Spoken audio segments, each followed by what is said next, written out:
Hello everyone, welcome to deep success education. हमने जो library science का कोर्स स्टार्ट किया था उसे ही हम आज आगे कंटिन्यू करेंगे।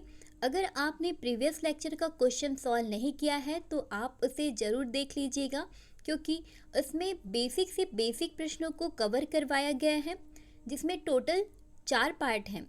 इन चारों पार्ट्स को आप सॉल्व करके ज़रूर बताइएगा कि आपके कितने क्वेश्चन के आंसर करेक्ट हुए हैं। आज हम भारत के राष्ट्रीय पुस्तकालय के टॉपिक को डिटेल में डिस्कशन करेंगे। इसके बाद नेक्स्ट लेक्चर में इससे रिलेटेड भारत के राष्ट्रीय पुस्तकालय से रिलेटेड कुछ एमसीक्यू सॉल्व करेंगे। ओके फ्रेंड्स, तो आज का स्टार्ट करते हैं। तो पहले कुछ ऐसा था कि राष्ट्रीय पुस्तकालय को अपने अपने देश में केंद्रीय महत्व के पुस्तकालय के रूप में स्थापित किया गया था और देश में जो भी पुस्तकें प्रकाशित होती थी उस प्रत्येक पुस्तक की एक कॉपी इस राष्ट्रीय पुस्तकालय को प्राप्त करने का विशेषाधिकार भी था।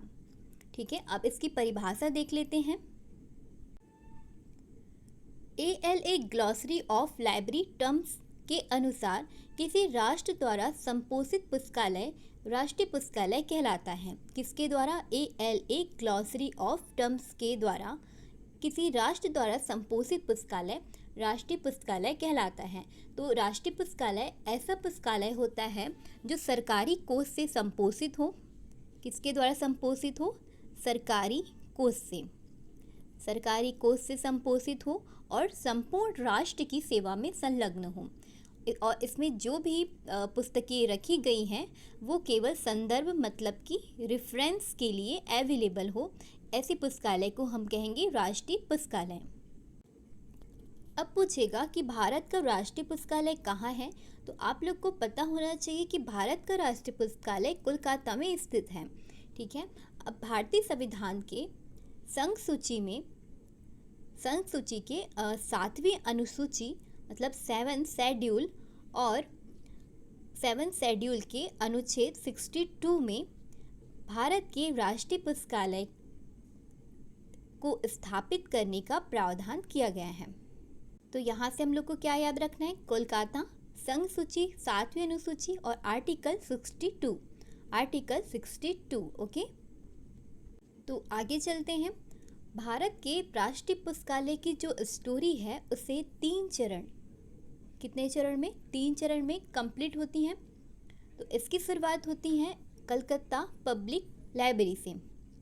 कितना चरण हम लोग पढ़ेंगे? 3 चरण पढ़ेंगे, जिसकी शुरुआत होगी कलकत्ता पब्लिक लाइब्रेरी से। इसकी स्थापना हुई थी अगस्त 1835 में। अगस्त 1835 में कलकत्ता में कुछ बुद्धिजीवी नागरिक एकत्र हुए थे। कहाँ एकत्र हुए थे? कलकत्ता के टाउन हॉल में। कलकत्ता के टाउन हॉल में कुछ नागरिक एकत्र हुए थे और निर्णय लिया कि सार्वजनिक पुस्तकालय की स्थापना हो। ठीक है, तो इस पुस्तकालय के निर्माण हेतु J.H. स्कॉट क्लेवर ने सिफारिश की थी। इन्होंने एक प्रस्ताव रखा था कि कोलकाता में सार्वजनिक पुस्तकालय की स्थापना होनी चाहिए और इसकी स्थापना हो गई। ठीक है, मार्च 1836 में इस पुस्तकालय को आम जनता के लिए खोल दिया गया। कब? मार्च 1800, यहाँ मार्च इंक्लूड करना भूल गई हूँ मैं, तो ध्यान रखिएगा। मार्च 1836 में इसे आम जनता के लिए खोला गया था। 1841 में Calcutta public library fort William college में चलता था। फिर 1844 में यहाँ के तत्कालीन गवर्नर थे मैटकॉफ। यहाँ के तत्कालीन गवर्नर थे, है ना। और यहाँ के कलकत्ता के तत्कालीन गवर्नर थे मैटकॉफ। इनके सम्मान में एक भवन का निर्माण किया गया था जिसे मैटकॉफ भवन के नाम से जाना जाता है। तो इस सार्वजनिक पुस्तकालय को कलकत्ता पब्लिक लाइब्रेरी को 1844 में मैटकॉफ भवन में स्थानांतरित कर दिया गया। ठीक है, अब आप लोगों को पता होगा 1857 में भारतीय स्वतंत्रता संग्राम हुआ, जिसके कारण कलकत्ता के यूरोपीय समुदाय ने इस पुस्तकालय को समर्थन देने से मना कर दिया।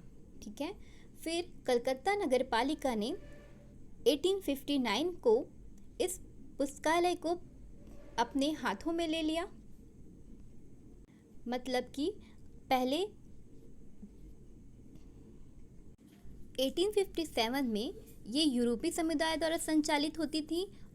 अब 1859 में मतलब 1859 में इसका प्रबंधन कलकत्ता नगर पालिका ने अपने हाथों में ले लिया। ओके, टोटल ये परिणाम हुआ कि 19वीं सदी के अवसान होते होते इस पुस्तकालय की मतलब कलकत्ता पब्लिक लाइब्रेरी की समस्त गतिविधियां जो होती है वो ठप हो जाती हैं। कब तक? 1898 में इसकी संपूर्ण गतिविधियां बंद हो गई। ठीक है, यहाँ तक समझ में आ गया। आगे चलते हैं इसके द्वितीय चरण में। द्वितीय चरण है द इम्पीरियल लाइब्रेरी।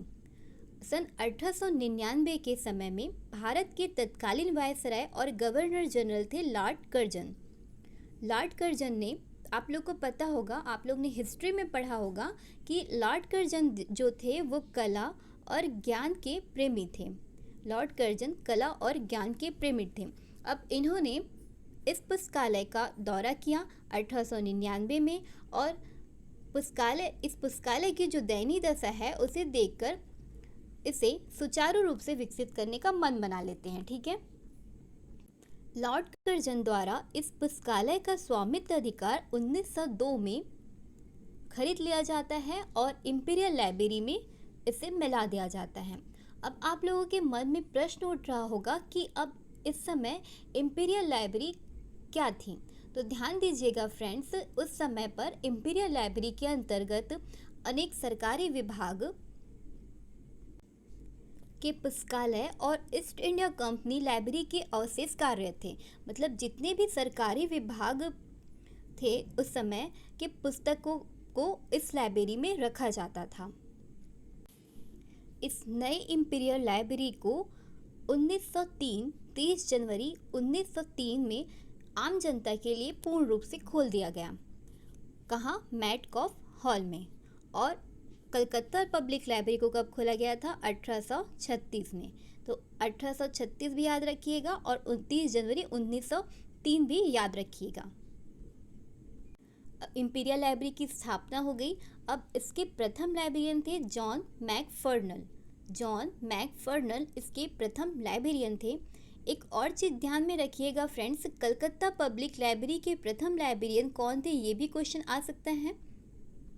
तो पियरी चंद्र मित्रा, इसे पीरी भी कहते हैं और कहीं कहीं पियरी मिलता है। तो पियरी चंद्र मित्रा कलकत्ता पब्लिक लाइब्रेरी के प्रथम लाइब्रेरियन थे। ठीक है, ये इंक्लूड कर लीजिएगा। और इंपीरियल लाइब्रेरी के प्रथम लाइब्रेरियन थे जॉन मैकफर्नल। अब 1928 में एक समिति का गठन होता है J.A. रिची की अध्यक्षता में। हम लोग ने पढ़ा था रिची समिति, कॉपीराइट करके प्रीवियस लेक्चर में पढ़ा था। कॉपीराइट बनाने की अनुशंसा किसने की थी? तो रिची समिति ने की थी। तो वही रिची समिति है ये। 1928 में J.A. रिची की अध्यक्षता में एक समिति का गठन किया गया भारत सरकार द्वारा। इस समिति का गठन प्रशासनिक पुनर्गठन, मतलब जो लाइब्रेरी थी इंपीरियल लाइब्रेरी, उसका प्रशासनिक पुनर्गठन पर राय देने या फिर इसके मामलों की जांच करने, इससे संबंधित जो मामले थे उसकी जांच करने के लिए इसका गठन किया गया था भारत सरकार के द्वारा। अब इसने क्या सिफारिशें की? इस रिची समिति ने इस पुस्तकालय को प्रतिलिप्याधिकार निक्षेपण पुस्तकालय मतलब कॉपीराइट डिपॉजिट लाइब्रेरी, हिंदी में समझ नहीं आएगा तो इंग्लिश में देख लीजिएगा, क्योंकि लाइब्रेरी साइंस का कुछ कुछ टर्म्स ऐसा होता है जो हमें हिंदी में समझ नहीं आता है, इसलिए मैंने ये दोनों में लिख दिया है। ओके, आगे देखते हैं। सेकंड सिफारिश थी पुस्तकालय कलकत्ता में ही स्थित हो। ठीक है, अब क्वेश्चन बन सकता है कि प्रथम भारतीय लाइब्रेरियन कौन थे? इंपीरियल लाइब्रेरी के प्रथम भारतीय लाइब्रेरियन थे हरिनाथ डे। और प्रथम लाइब्रेरियन कौन थे? तो जॉन मैकफर्नल। तो ये दोनों लाइब्रेरियन को यह ध्यान में रखिएगा, जॉन मैकफर्नल प्रथम लाइब्रेरियन थे और प्रथम भारतीय लाइब्रेरियन बोलेगा तो हरिनाथ डे थे। कहाँ के? इंपीरियल लाइब्रेरी के। ओके फ्रेंड्स, आगे चलते हैं। अब देखते हैं इसका थर्ड चरण, तृतीय चरण। ठीक है, नेशनल लाइब्रेरी ऑफ इंडिया। आप लोग को ध्यान होगा 1947 में भारत को स्वतंत्रता मिल गई थी। 1947 में हमारा देश आज़ाद हो गया था।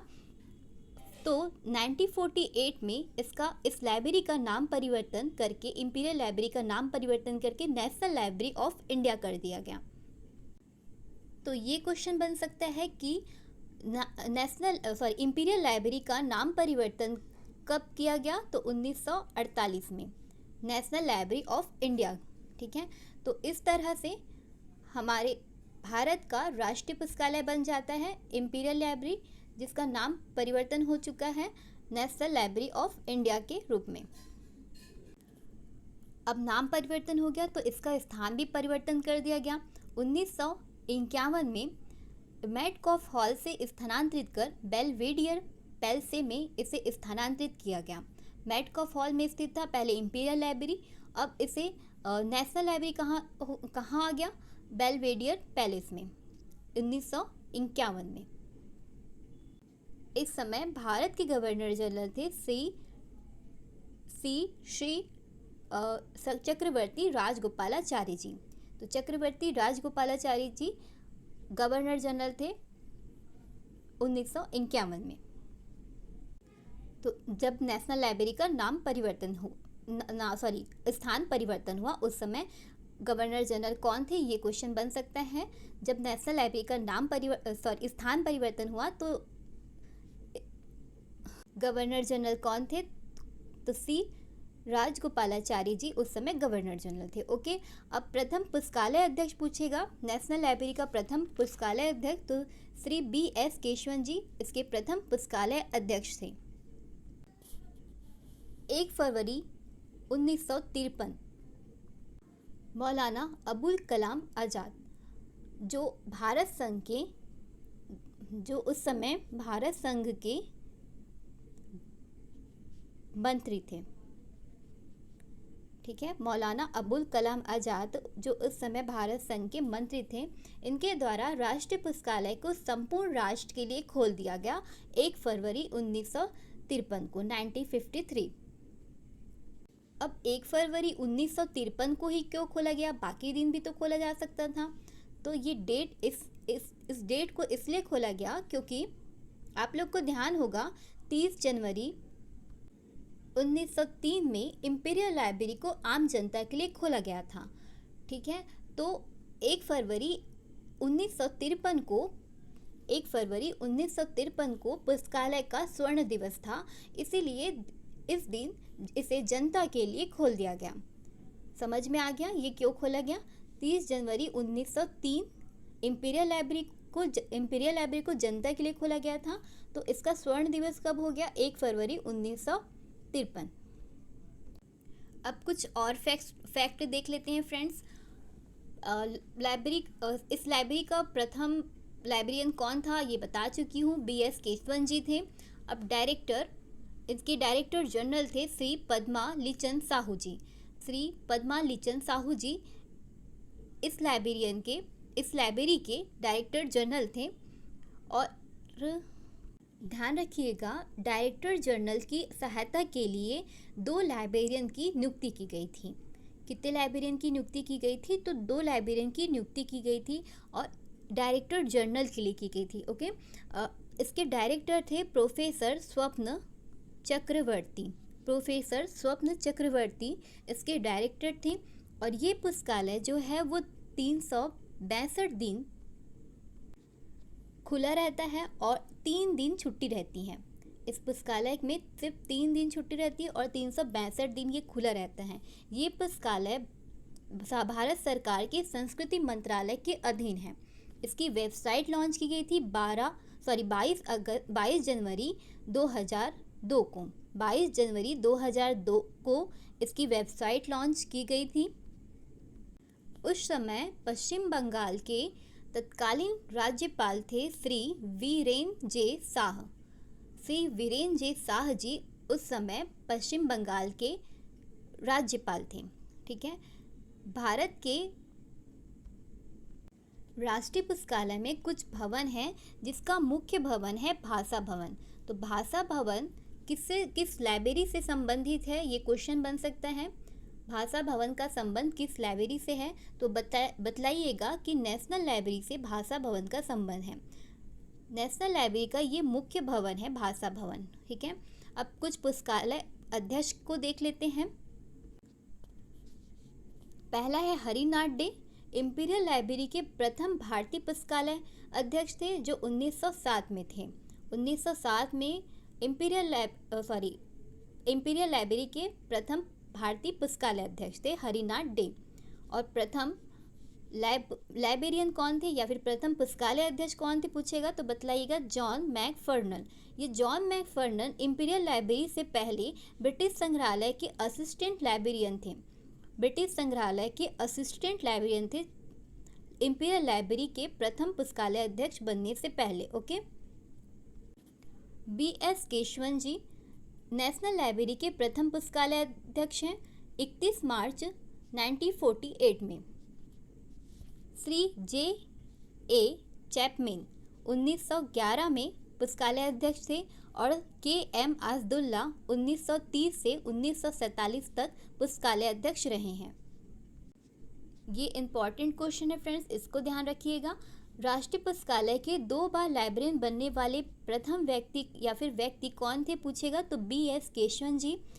BS केशवन जी ऐसे व्यक्ति हैं जो 2 बार लाइब्रेरियन बन चुके हैं राष्ट्रीय पुस्तकालय के।